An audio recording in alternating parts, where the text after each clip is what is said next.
Feja scientologji, çfarë është dhe pse duhet t'i rrim larg? Scientologji është një lëvizje e kontrovershme e krijuar nga shkrimtari amerikan Laurent Hubbard në vitet 1950.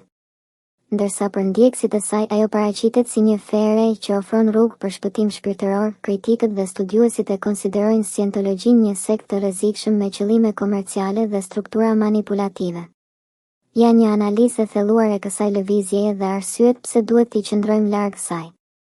1. Origjina dhe struktura e scientologjisë.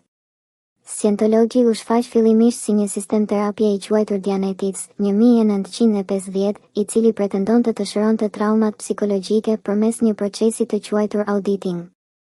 Megjithatë, pasi organizata e Hubbardit u shpall kolaps financiar, ai e riformuloi teoritë e tij si një fe për të shfrytëzuar përfitimet ligjore dhe tatimore të një institucioni fetar.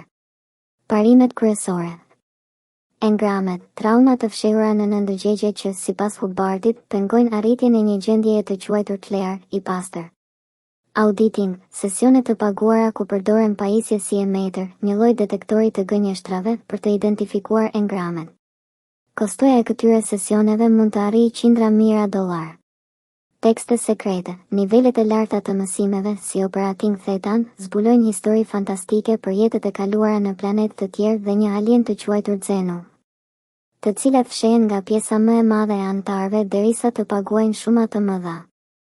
2. Arsyet për të shmangur scientologjin.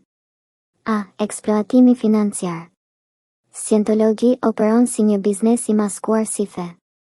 Anëtarët detyrohen të investojnë fonde të mëdha për të përparuar në hierarkinë shpirtërore. Për shembull, arritja e statusit clear kërkon 10 mijëra dollar, ndërsa trajnimet e avancuara kushtojnë deri në 500.000 dollar. Politika financiare e Hubbardit thekson qartë: bëni para.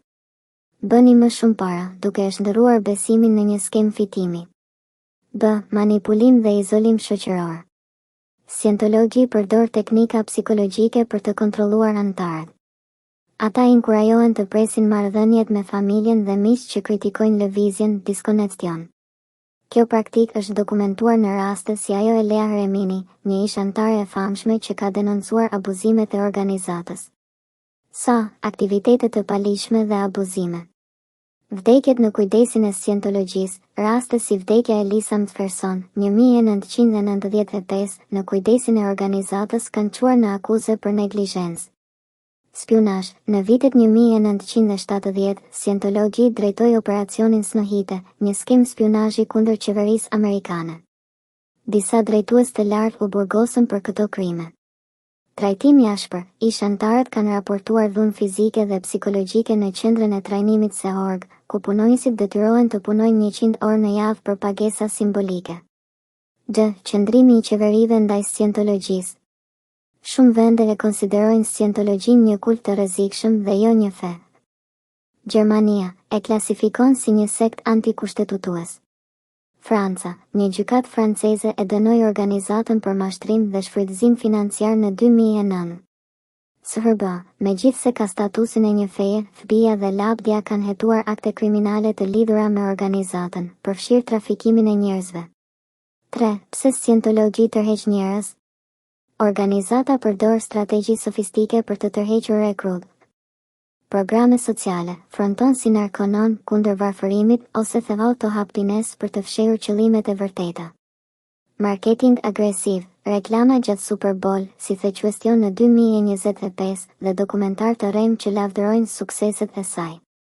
Shfrytëzimi i personave të dobët, synon njerëzit e cenuar emocionalisht ose në krizë ekzistenciale, duke u premtuar zgjidhje të shpejta për problemet e tyre. Scientologji nuk është një fe, por një mekanizëm i sofistikuar për të kontrolluar dhe shfrytëzuar njerëzit. Nga abuzimet financiare deri te shkeljet e drejtave të njerëzit, kjo organizatë ka vazhdimisht treguar se prioriteti i saj kryesor është fuqia dhe pasuria, jo mirëqenia shpirtërore. Qeveritë dhe studiuesit e pavarur këshillojnë që të mos i afrohemi kësaj strukture, duke preferuar burime të besueshme për zhvillimin personal dhe shëndetin mendor. Për më shumë informacion, mund të konsultoni burime kritike si libri A Liar's Journey into the Church of Scientology ose dokumentari Going Clear.